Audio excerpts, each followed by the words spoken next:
was a new image of Scottish history, one that was now elevating Highland culture to stand in for the whole of national identity.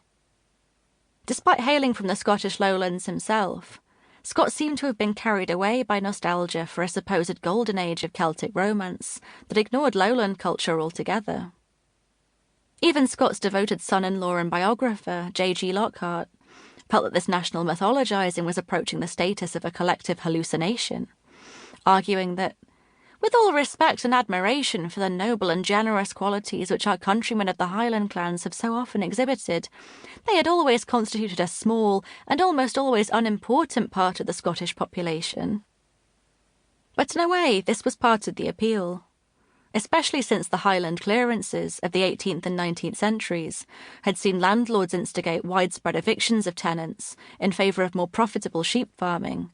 Highland culture was taking on the romantic appeal of a proud but vanishing way of life, menaced by the encroaching forces of modernisation. This was even perhaps a form of cultural appropriation, with socially and financially privileged lowlanders and Highland landowners cosplaying as Highland laddies and lassies, sometimes the very same people who were contributing to the breakup of Highland communities by clearing farmers from their land. As well as playing a leading role in the creation of a new romantic vision of Scottish history, Scott was also to have a significant influence on English national mythology. While Scott's early novels had focused on formative moments in Scotland's past, the publication of Ivanhoe in 1819 saw his attention turn increasingly to England. These novels of English and Scottish history dramatised clashes of values at crucial moments of transformation, from the dying Anglo-Saxon world of Ivanhoe after the Norman conquest, to Roundheads and Cavaliers in the aftermath of the Civil War, or Jacobites and Hanoverians fighting over the succession to the British throne. This was a crucial aspect of Scott's enormous popular appeal. As well as indulging their appetite for the adventure and romance of times gone by, his readers could find useful reflections for their own age of transition in the changing societies that the novels brought to life. Readers didn't have to choose between dreaming of a heroic and romantic past or focusing their attention on the present. For a generation who had lived through an age of violent revolutions and war in Europe, Scott's dramas of historical conflicts offered a way in which people could think through the defining issues of their own age while appearing to escape them. More than anything, though, Scott's readers came to be entertained. While social critics such as Carlyle and Disraeli looked back to the Middle Ages in search of remedies for the problems of the present, readers of historical novels were more likely to look to the past simply for enjoyment. Plenty of people enjoyed history without wanting to return to it, as an object of entertainment and curiosity. History offered up the charm of the exotic.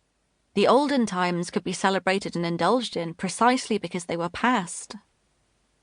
While Scott himself dreamed of vanished ages of heroism and chivalry on the page, writing in his baronial mansion of Abbotsford in the Scottish borders, among collections of medieval relics, ancient manuscripts and suits of armour, his general faith was in the forces of progress and innovation.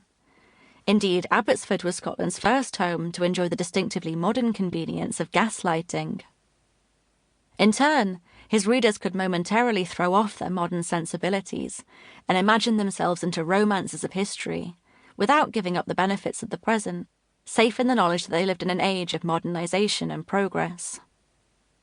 These romantic national histories were emerging in the context of a widespread acceptance of change, as glittering origin myths for unmistakably modern nations.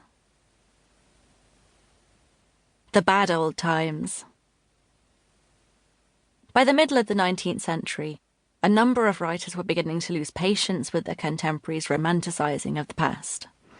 The poet Elizabeth Barrett Browning took aim against Scott's medievalism, writing that she distrusted the poet who discerns no character or glory in his times, and trundles back his soul 500 years in search of inspiration.